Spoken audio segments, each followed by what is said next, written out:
We're talking today with Rick Herbert, owner of L&L Services in Bethel Township, Lebanon County, just over the Berks-Lebanon line. Rick, thanks for taking time to talk with us today. Thanks for having me. I was interested in your background. You started your company in 2009. Yes. That seems like it would be just about the worst time to start a company that had a construction-related focus. How did that come about? I actually was working for a company, and it was construction related. I was the Vice President, General Manager of Environmental Stoneworks out of Warwicksburg, and I lost my job. The downturn in the housing market caused huge cuts. I had been there for 13 years, and I wanted to, I wanted to stick around, but it was unfortunate. I needed to move on. So I basically lost my job. I had to figure out what I was going to do. So I decided to start my own business, and I wanted to start the business in a local vicinity. I wanted to stay because I traveled a lot with my past career.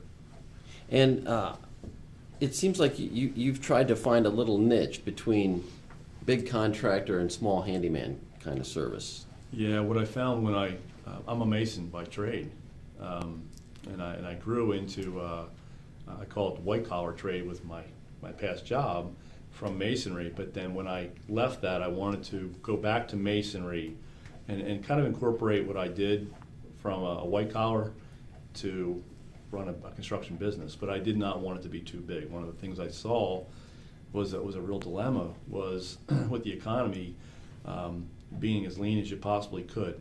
I mean, just as lean as you possibly can make it. It was the best way to do it. So, we've got 14 guys and 2 subcontractors, and it's myself. I run the business, I run the operations, the sales, everything, and I have an accountant who runs the books for me.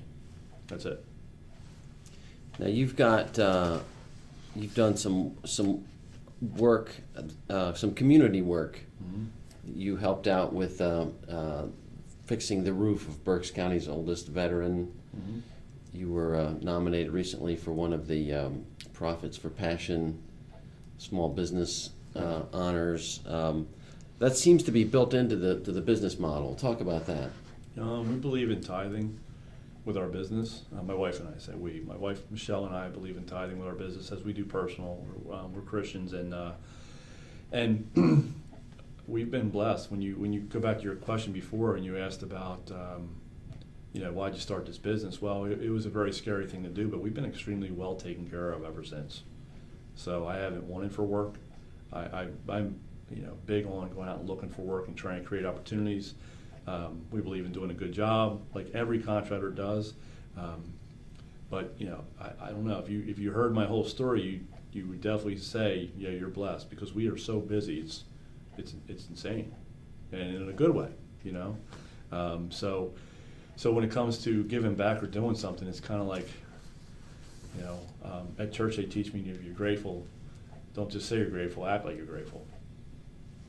So that's why we do it. We have a lot of fun. I mean, I share it. We do this because we think it's the right thing to do, but we have a ball at it though. Okay, just everything we touch and do when it comes to any type of service work is usually a good time.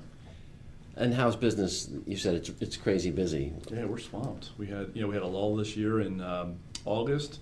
For a little bit into like right past Labor Day, and then it's been the storms. We do a lot of storm work, so if there's storms available, if there's storms that happen, then we get a lot of work from that because we have a roofing and a masonry crew. Right. So, and apart from what's happening in the construction business and in housing, what other pressures does your business face, and how do you manage them? Yeah, I'd say human resources pressures are always there. I want to build a good team, but I'm also very conscious that I need to make sure that there's a balance between a good team, good pay, and being competitive in the market, because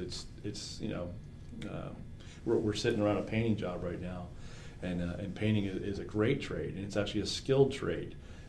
Unfortunately, if John gets laid off from a local company and he wants to make some extra money and collect his unemployment, he might go out and pick up some painting jobs. So sometimes I compete with that. That's a big issue. So HR issues a lot. My biggest issue is competing against people that are unemployed, collecting cash for jobs. that's usually my biggest issue right now. Do you handle most of the HR work yourself? No, I have my accountant's office helps me with a lot of that. And I have a business that if I need HR work, they're like a subcontract will help me do that.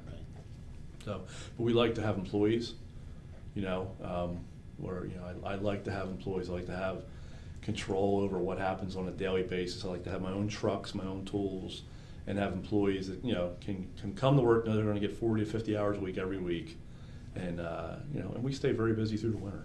As opposed to working with subcontractors or temps. Yeah, I've just found that I'm able to perform better service with an employee than I am with a subcontractor.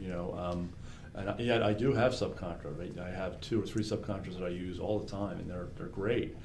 But I would not base my whole business upon that. My history with the other business was a lot of subcontract, and it was at times difficult for control. So if I want to have a more personal relationship with my community, I feel that I need to have a more personal relationship with my employees. So. How are the next 6 months looking? It's winter time. Do you do as much work? It changes for us, specifically because of the weather. But roofing and masonry are 2 huge parts of our business, and that really gets affected this time of year. Although I'm backed up right now 7 weeks on masonry. So I've got a lot of masonry work ahead of me right now. So we're working 7 days on masonry work to try and get ahead. Last year the winter was mild. We worked all through the winter doing masonry work. I repoint brick every single day. That's probably one of the biggest jobs I get. We do a lot of repointing brick, and roofing repairs. But for us, we're diverse. That's why we're inside painting today. I pick up work from painting to interior, any type of interior work, along with the exterior work, so that I can have a balance with my guys. If these guys out here, if I get slow on painting, I can take them to help me go do an outside job, vice versa. But this crew here that's working here today actually specifically just paints. Rick, we'll let that be the last word. Thank you. Thanks for the time today. Pleasure.